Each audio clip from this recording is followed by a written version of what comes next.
mudannoo ajaa'ibaa bakka qur'aana rabbi irraa raabsamu irraa qoodamu dhufee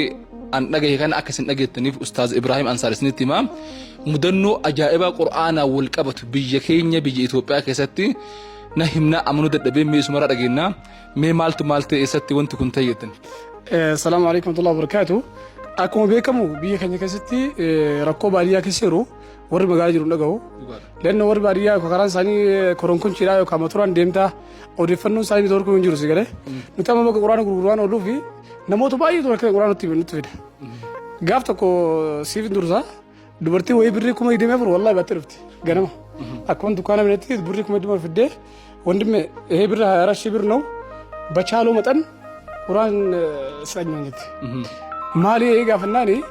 والله بري كنت اما ورقي في الرباس غورغور في سبحان الله انت رسل كوسي ما يون قبا اسكسيرا ورقي غورغوري قران بتو في هو بري كنا وان دينا ودنت سبحان الله ام فدي دبرتين مال تاتي ما فكنتي ورقي غورغورتي جنغاب مال تاتي نادي بيكن ديمت مسجين كن كلارا قران قبط سبحان الله بي قران كان سموسن مسجين كلارا يولن قران قبني نمو بايدا نت لكن فدي دفه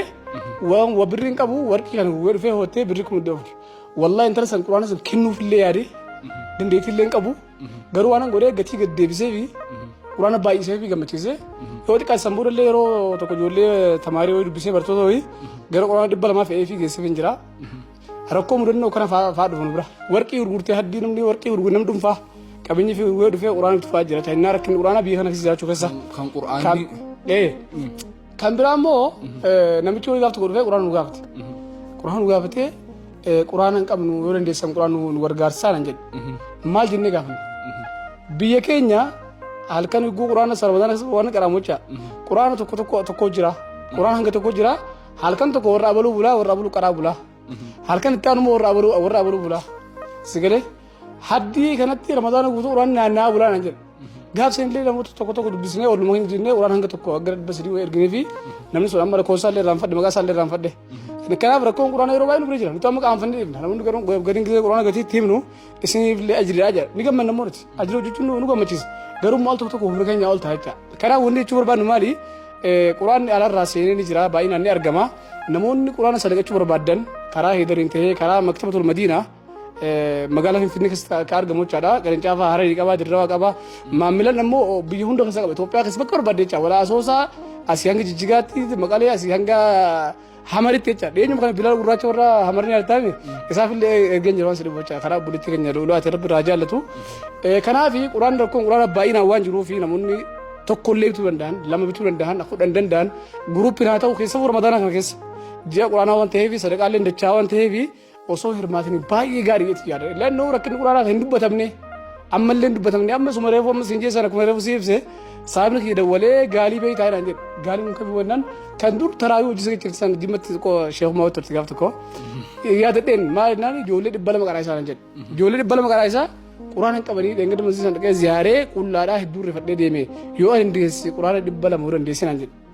kanaaf rakkoon quraana baay'inaan waan jiruuf namoonni quraana sadaqachuu dandeessan waan dandeessan irraa jechaadha waan dandeessan irraa waan rabbi isinirraa beekurraa yoo bira dhaabbattan karaa keenyan jechaadha geessinellee isinii himna bakka geessinellee kanaaf hedduu galatoomaa isin jenna bakka ammatti argamu mana quraanaati gaafa amma quraana maktaba magaazina keenyaati ustaas Haydar gaafii kana gaafachuu baay'ee galatoomii waan dabaltoo qabatti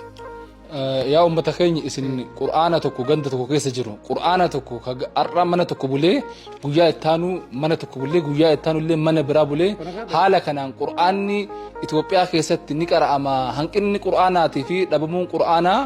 bifa kana Itoophiyaa keessa ni jira jettanii akka isin yaanne nan beeka anillee magaazina qur'aanaa dhufeetiin waan kana dhagahe qur'aana tokko ganda tokko keessa jira qur'aana kanatu ramadaana guutuu mana halkan tokko mana tokko bula halkan tokko mana tokko bula jechuun kun addunyaa aniif isin keessa jirru keessatti dhugaa rabbii namatti hedduu yaaduufis hubachuufis namatti ulfaata hundaafuu hanqinnaa fi rakkinni qur'aanaa daangaa fi daarii dabree jira waan ta'eef ijaaraa 21ffaa keessatti hanqinni qur'aanaa argame jechuun kitaaba qulqulluu guddicha rabbiin addunyaadhaaf kenne kana nuti ammoo waliif qooduu dhabuun rakkinnaa fi hanqinna mataa keenyaa jedhee yaada mumkin ammoo isinitti himuu dhabuu kennaaf illee ta'uu danda'a waan ta'eef amma argitan dhageessan waan ta'eef قرآن ربي الدنيا تنا ولينجهو قبا الدنيا إفسو قبا الدنيا برنوتا رفادا برا كنو قبا كنافو إن شاء الله وندمتي كيسنو بكا جرتني حالة جرتنين قرآن رابسو قرآن صدقاتشو قرآن قودرتين هرمات دايسن جنة أكو مريف أستاذ إبراهيم أنصاري سنجرتي مكتبني مدينة دا